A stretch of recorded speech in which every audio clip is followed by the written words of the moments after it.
یا موت پر بھروسہ نہیں کرتے، یا موت کا ان کے پاس کوئی تصور نہیں ہے، یا موت کا معاملہ نہیں۔ اس چیز میں اختلاف ملے گا کہ رب ایک ہے، دو ہے، تین ہے یا سینکڑوں ہیں۔ اس چیز میں بھی اختلاف ملے گا کہ فلاں انبیاء ہے یا نہیں ہے، اس میں اختلاف۔ اس چیز میں اختلاف ملے گا کہ نیکی اور بدی کیا ہے، حرام اور حلال کیا ہے، لیکن اس چیز میں کسی کو اختلاف نہیں ہے، موت ایک اٹل حقیقت ہے اور انسان کو اس مرحلے سے گزرنا ہے، اس لیے کہ جو ذی نفس ہوتا ہے، پیدا ہوتا ہے، اس کو اس کی نفس پھر ختم ہوتی ہے، وہ خاتمے کو موت کہا جاتا ہے عربی زبان کے اندر۔ مرنا جس کو کہیں گے عام زبان میں جو ہے اردو زبان میں جس طرح ہم کہتے ہیں، یا مرتیو کہتے ہیں کہ انسان مر جاتا ہے، ختم ہو جاتا ہے، فنا ہو جاتا ہے، تو جو پیدا ہوا اسے ختم ہونا ہے، اس چیز پر سبھی کا جو اتفاق ہے۔ اسلام ایک ایسا عالمی دین ہے جس نے انسانوں کے تمام سوالات کے جواب دیے۔ یہ وہ دین ہے جو انسانوں کو تعلیم دیتا ہے کہ تم دنیا میں کیوں آئے ہو۔ یہ وہ دین ہے جو یہ تعلیم دیتا ہے کہ تمہیں کیا کرنا ہے اس دنیا میں۔ یہ وہ دین ہے جو یہ بتاتا ہے کہ تم مرنے کے بعد کہاں جانے والے ہو، اور یہ وہ دین ہے جو بتاتا ہے کہ مرنے کے بعد تمہارے ساتھ کیا ہونے والا دوبارہ اٹھنے کے بعد۔ یہ وہ دین ہے بتاتا ہے کہ اچھے کرم، اچھے کام، نیکی کرنے والوں کا کیا انجام ہوگا۔ یہ وہ دین ہے جو بتاتا ہے کہ برے کرم، سو کرم، برے کام کرنے کا نتیجہ کیا ہوگا، گناہ اور معصیت والے کہاں جائیں گے اور کیا سلوک ہوگا۔ تو گویا اسلام وہ دین ہے جس نے پیدائش سے لے کر موت تک، موت کے بعد اٹھائے جانے کو اور اس کے بعد کے تمام مرحلے کو اپنے ماننے والے کو بتفصیل ڈسکس کیے، بتفصیل بیان کیے کہ اے لوگو یہ ہے تمہارا معاملہ، اور اس کی ساری تعلیمات، اس کا سارا جو کچھ اس نے کہا ہے، یہ ساری انسانیت کے لیے۔ اسلام کوئی ایک ایسا دین یا مذہب نہیں ہے جو کسی مذہب یا جاتی یا رنگ یا نسل یا قوم کے لیے آیا ہے، یہ وہ دین ہے جو ساری انسانیت کے لیے آیا ہے۔ اور تین اہم سوال جس کو انسان بار بار اٹھاتے رہے ہیں اور آج بھی یہ سوال انسان کو چبھتے ہیں، اس کا جواب اسے نہیں مل پاتا، اسلام نے ان سوالات کے مفصل جواب دیے۔ پہلا سوال، ہم کہاں سے آئے ہیں؟ دوسرا سوال، ہم کیوں آئے ہیں اس دنیا کے اندر، کیا مقصد ہے؟ تیسرا سوال، اس دنیا کے بعد کیا ہونے والا ہے آخر؟ کیا ہم مرکب جائیں گے اور مٹی بن جائیں گے؟ کیا ہمارے کرموں کے حساب سے ہم دوبارہ اٹھائے جائیں گے یا نہیں اٹھائے جائیں گے؟ کیا ہونے والا ہے؟ یا پھر سب اٹھ کے سیدھے جنت میں، سورگ میں چلے جائیں گے، یا نرک جیسی یا جہنم جیسی کوئی چیز بھی ہے جس میں گناہگار اور سزا یافتہ لوگوں کو سزا ملے گی؟ تو اسلام کلیئر کٹ بہت ہی واضح انداز میں جواب دیتا ہے، ہم اللہ رب العزت کی طرف سے دنیا میں بھیجے گئے ہیں۔ تو ہم کہاں سے آئے ہیں؟ ہم جنت سے نکلے ہیں، آدم ہمارے باپ جنت میں بنائے گئے تھے، ہم وہاں سے نکلے تو ہم جنت سے آئے ہیں۔ اس دنیا میں کیوں آئے ہیں؟ سورہ زاریات سورہ نمبر 51 آیت نمبر 56، وما خلقت الجن والانس الا لیعبدون، تمہیں ہم نے دنیا میں جن اور انس کو اس لیے بھیجا تاکہ تم لوگ ہماری عبادت کر کے آؤ۔ تو اللہ نے مجھے اور آپ کو اور سارے مانووں کو اور سارے انسانوں کو اس لیے بنایا صرف اور صرف کہ وہ ایک اللہ کی پرستی، عبادت، پوجا اور اسی کی جو ہے بات کو مانے اور اسی کے طریقے پر چلے۔ یہ دنیا میں آنے کا مقصد ہے۔ اور اس کے بعد کیا ہونے والا ہے، ہم کہاں جائیں گے؟ تو اسلام نے clear cut open guidelines دیے کہ تم مرنے والے ہو، اور یہ آنکھ بند ہونے کے بعد، یہ دنیا سے اٹھنے کے بعد تم ختم نہیں ہونے والے ہو انسانوں۔ اس کے بعد ایک لا تعداد اتنی لمبی زندگی جس کو ڈیفائن نہیں کیا سکتا، اس کو قرآن نے خلد کہا، ہمیشہ ہمیشہ ہمیشہ ہمیشہ چلنے والی ایک زندگی جس کا ایک ایک دن، ایک دیوس 50,000 سال سے زیادہ کا ہونے والا ہے۔ تو ویسی زندگی میں ہر انسان کو قدم رکھنا ہے، اس کے اعمال کے اعتبار سے وہ 50,000 سال کے ایک دن میں فائدہ، مزے، عیش اور نعمتیں اٹھائیں گا، اور اگر یہاں برے کرم اور غلط کام کر کے گیا تو اس زندگی میں یاتنائیں، کٹھنائیاں، تکلیفیں، اذیتیں، دردناک عذاب کا اسے سامنا کرنا پڑے گا۔ تو اسلام نے ہر سوال جو انسانی ذہن میں اٹھتا ہے، اس کے بنانے کے تعلق سے، اس کے بنانے والے کے تعلق سے، اس کے دنیا میں آنے کے تعلق سے، اس کے دنیا سے جانے کے تعلق سے، اور دوبارہ اٹھنے کے بعد کیا ہونے والا ہے، بہت بہت واضح گائیڈ لائنز، کلیئر رہنما اصول، نصیحتیں، دلائل پیش کر دی۔ یاد رکھیے اللہ رب العزت آئیے ہماری موت کا خاکہ اپنی کتاب میں کھینچتا ہے، اور کیا ہی خوب فرماتا ہے۔ سورہ مومنون سورہ نمبر 23 آیت نمبر 99 اور 100 اللہ فرماتا ہے، حتی اذا جاء احدهم الموت قال رب ارجعون لعلی اعمل صالحا فیما ترک، جب تم میں سے کسی کے پاس موت آتی ہے، موت کی گھڑی آتی ہے، اس کے فرشتے فرشتے حاضر ہو جاتے ہیں، چاہے وہ موت اپنے بستر پر آئے، چاہے وہ موت انسان کو کھڑے سے آئے، چاہے وہ موت ڈوب کر یا جل کر آئے، چاہے وہ موت کسی چیز میں دب کر یا ایکسیڈنٹ کے ذریعے آئے، چاہے وہ موت قتل کے ذریعے آئے، چاہے انسان خودکشی کر کے اپنے آپ کو قتل کر لے، موت کے فرشتے جب آتے ہیں گناہگار، فاسق، کافر اور اسی طرح جو ہے منافق کے پاس، تو وہ کہتا ہے حتی اذا جاء احدهم الموت قال رب ارجعوا، تو انسان کہتا ہے ان آنے والے فرشتوں سے، اے فرشتوں میرے رب سے جا کر گزارش کرو، رب ارجعوا، مجھے واپس لوٹنے کی تھوڑی ڈھیل اور مہلت اور تھوڑا سا ایک پیریڈ، ایک انٹرول، چھوٹا سا مجھے ایک وقفہ دیا جائے، لعلی اعمل صالحا فیما ترک، تاکہ میں دنیا میں جو نیکیاں چھوڑ آیا تھا جا کر واپس کر لوں، اگر آستھا وار نہ تھا، ایمان والا نہ تھا تو آستھا لالوں، ایمان لالوں ایک ستیہ ایشور ہمارے بنانے والے پر، اور اگر گناہگار تھا، ایمان والا تو تھا تو مہلت مانگیں گا کہ کچھ پنیہ کے اور نیک کام کر کے میں آ جاؤں، تھوڑی سی مجھے ڈھیل اور سہولت اور مہلت دے دی جائے، تو وہ کہیں گا لعلی اعمل صالحا فیما ترک، کہ مجھے تھوڑی سی ڈھیل اور مہلت دی جائے تاکہ نیکیاں جو چھوڑ آیا ہوں پھر کر لوں۔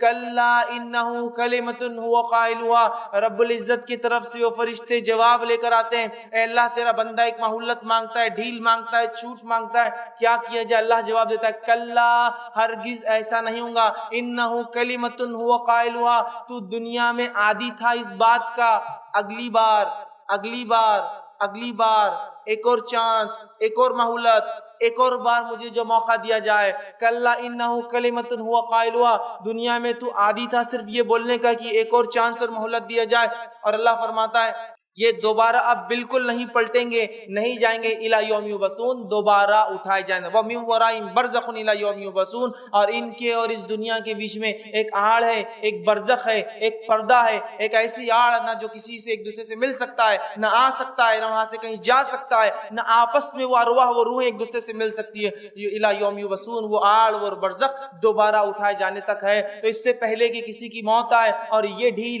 یہ سہولت اور یہ مہلت ہم مانگے جو کہ کسی کو آج تک نہیں دی گئی اور نہ ہی قیامت تک کسی کو ملیں گی، لہٰذا اچھے اعمال کر کے جو فرشتے آئے خوشی خوشی ہم ان کے ساتھ نکل کر چلے جائے، ورنہ وہ فرشتے آ جائیں گے، پھر ہم ڈھیل اور مہلت مانگیں گے، گڑ گڑائیں گے، آہ و بکا کریں گے، چیخیں گے اور چلائیں گے، ہم چیخیں گے اور چلائیں گے، لیکن سارے لوگ موت اور میت ہے کہہ کر سمجھ نہیں پائیں گے، لیکن وہ میت و مرنے والا خوب گڑ گڑائیں گا، آہ و بکا کریں گا۔ اللہ رب العزت نے اس بات کو سورہ قاف سورہ نمبر 50 آیت نمبر 19 میں یوں دوہرا فرمایا وَجَاءَتْ سَكْرَةُ الْمَوْتِ بِالْحَقِّ، اور موت کی سکرات، موت کی سختیاں حق کو لے کر آ پہنچی ہے، اب غائب کے دروازے کھل چکے ہیں، فرشتے نظر آنے لگے ہیں اور غائب کی دنیا دکھ رہی ہے، فرشتے اپنی جماعت کے ساتھ آئے ہیں، ملک الموت اس روح کو لینے آئے ہیں، جیسے اس کے اعمال ہوں گے ملک الموت اپنا چہرہ اور ساتھ لانے والے اپنے ساتھیوں کے چہرے خوشنما اور بدنما اس کے اعتبار سے آئیں گے اور آ کر اس شخص کی سخت گرفت کریں گے، پکڑیں گے، اور اس کے اعمال کے اعتبار سے وہیں سے اس کو سزا یا جزا کا ایک مرحلہ شروع ہو جائے گا کہ جو ہے کافر تھا وہیں سے مار پیٹ، اور قرآن کہتا ہے تھپڑ رسید کریں گے فرشتے اس کو، اس کے پیٹ پر، اس کے چہروں اور گالوں کے اوپر، اور وہیں نیکوکار ہوں گا، اس کو خوشخبریاں سنائی جائیں گی، اس کی روح مچلیں گی کہ کاش میں جلدی نکل جاؤں، اس لیے کہ فرشتے جو خوشخبری سنا رہے ہیں وہ میرے لیے ہے، اور میرے رب نے میرے لیے اتنی ساری نعمتیں اٹھا رکھی ہے، وہ نکلنے کو بہرحال تڑپیں گا۔ تو یاد رکھیے موت کی سختیاں حق کو لے کر آ پہنچی، قرآن کہہ رہا ہے وجات سکرۃ بالحق، موت کی سکرات نزع کی کیفیت حق کو لے کر آ گئی اور حق اس کے سامنے واضح ہو جاتا ہے۔ انسان جو دنیا میں جیتا ہے اور شروعات سے لے کر خاتمے 4 مرحلے میں زندگی کو گزارتا ہے۔ پہلا مرحلہ عالم ارواح، جب پیدائش سے پہلے میں جہاں تھا اور آپ جہاں تھے۔ دوسرا مرحلہ یہ دنیا کی زندگی جس میں اور آپ گزر رہے ہیں اور جتنے مجھے سن رہے ہیں اور جتنے انسان ابھی زندہ ہیں گزر رہے ہیں۔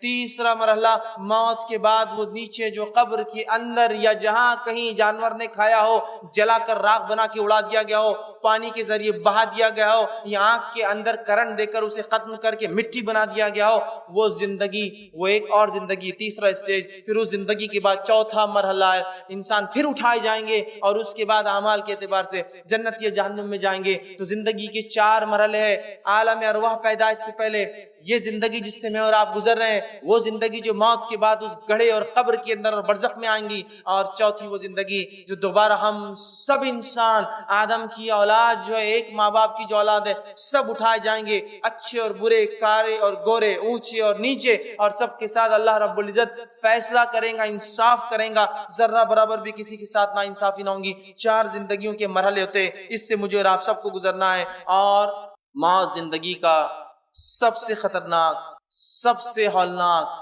سب سے سخت مرحلہ ہے جس سے انسان گزرتا ہے۔ یہ پیدائش کے مرحلوں سے بھی کئی درجے زیادہ سخت جو ہے ایک مرحلہ ہے، اور اتنا سخت مرحلہ ہے کہ جس کی کوئی حد نہیں، یاد رکھیے۔ اور موت ایک ایسی حقیقت ہے جس سے کسی کو انکار نہیں۔ اللہ رب العزت نے سورہ آل عمران سورہ نمبر 3 آیت میں 185 میں فرمایا، کل نفس ذائقۃ الموت، ہر نفس کو، جو بھی نفس ہے اسے موت کا مزہ ایک نہ ایک دن چکھنا ہے، اور لوٹ کر ہم سب کو اپنے رب کے پاس جانا ہے۔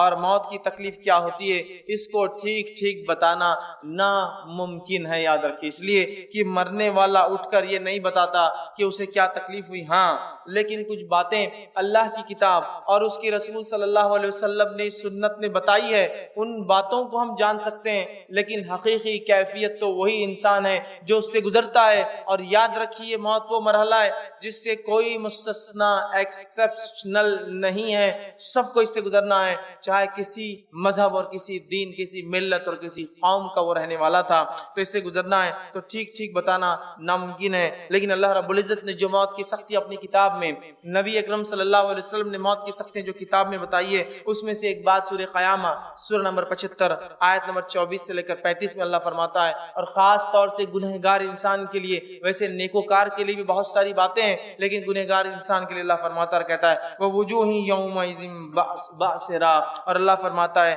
اور کتنے چہرے اس دن اداس ہوں گے، کتنے چہرے اس دن اداس ہوں گے۔ پھر فرمایا تَظَنُّ أَن يَفْعَلَ بِهَا فاقرہ، سمجھتے ہوں گے کہ ان کے ساتھ اب کمر توڑ معاملہ، بہت سخت معاملہ ہونے والا ہے۔ کَلَّا إِذَا بَلَغَتِ التَّرَاقِ، اور جان جب حلق میں آ کر پھنستی ہے، اور ہر مرنے والا جب مرتا ہے تو اس کی آخری آواز جو نکلتی حلق سے، تو جان تب اس کے منہ کے ذریعے نکل کر چلی جاتی ہے۔ آپ سم فرماتے تب اس کی نگاہیں اس نکلتی ہوئی جان کو اپنے دیکھتی ہے، اسی لیے فرمایا جب کوئی مر جائے تو آنکھیں بند کر دو، چونکہ اس کی نگاہ اس کی طرف بڑھتی ہے۔ تو پیروں سے نکلنا شروع ہوتی ہے انسان کی جان، اور وہ آخری آواز جو گلے سے نکلتی ہے اس کی تفصیلات ہے کَلَّا إِذَا بَلَغَتِ التَّرَاقِ، اور جان جب جانکنی گلے میں آ کے اٹک جاتی ہے۔ وَقِيلَ مَنْ راق، اور لوگ کہتے ہیں جو آس پاس بیٹھے ہیں، کیا کوئی ہے ڈاکٹر، کیا کوئی ہے طبیب، کیا کوئی ہے جھاڑ پھونک کرنے والا، کیا کوئی ہے جو اس کو اس کیفیت سے آج بچا سکتا ہے، لاؤ اسے بلاؤ۔ تو اللہ فرماتا ہے وَظَنَّ أَنَّهُ الْفِرَاقُ، اور آگے فرماتا اور کہتا ہے آدمی جان لیں گا کہ یہ اس کی جدائی کا وقت ہے، دنیا سے جانے کا وقت آ چکا۔ جیسا انسان دنیا میں آتا ہے تو ایک سمجھ کے بعد اسے یہ بات واضح ہو جاتی ہے کہ دنیا کی زندگی گزارنا ہے، لیکن موت ایک ایسی گھڑی ہے جب انسان جان لے گا کہ اس کا جانے کا وقت آ چکا ہے۔ اللہ نے فرمایا وَتَفَّتِ السَّاقُ بِالسَّاقِ، اور پنڈلیوں سے پنڈلیاں آدمی رگڑے گا۔ یہ وہ شدید تکلیف کا بیان ہے جو موت کے وقت ہر انسان کو برداشت کرنا پڑتی ہے، چاہے موت کسی بھی حالت میں آئے۔ اگر آپ نے کسی کی موت کو کبھی دیکھا ہو تو پنڈلیاں وہ خوب رگڑتا ہے، اس لیے کہ یہ بڑا تکلیف دہ مرحلہ ہوتا ہے۔ تو جب گلے تک جو آواز آ جاتی ہے اور لوگ چلاتے ہیں آس پاس والے، کوئی ہے آؤ دیکھو بلاؤ علاج کرو، اور جب پنڈلیوں سے پنڈلیاں رگڑتی ہیں اِلَى رَبِّكَ يَوْمَئِذٍ الْمَسَاقُ، اور آج تیرے رب کی طرف چلنے کا وقت آ گیا۔ فرشتے بولتے اب کوئی فائدہ نہیں، کوئی طبیب، کوئی معالج، کوئی ڈاکٹر، کوئی جھاڑپو، کچھ نہیں، اب تمہارے رب کے پاس لوٹنے کا تمہارا وقت ہے۔ فَلَا صَدَّقَ وَلَا صَلَّى، نہ تو نے دنیا میں صدقات کیے، نہ نماز قائم کی، وَلَكِنْ كَذَّبَ وَتَوَلَّى، یہ گناہگار انسان کے تعلق سے بات ہو رہی ہے، اور تو نے نہ صدقہ دیا نہ نماز قائم کی، وَلَكِنْ كَذَّبَ وَتَوَلَّى، اور تیرے سامنے انبیاء نے آ کر باتیں رکھی، تیرے سامنے آ کر اس کے صحابہ نے، تابعین اور نیک لوگوں نے باتیں سنائی، واعظ اور نصیحت کی، لیکن تو نے کیا کیا؟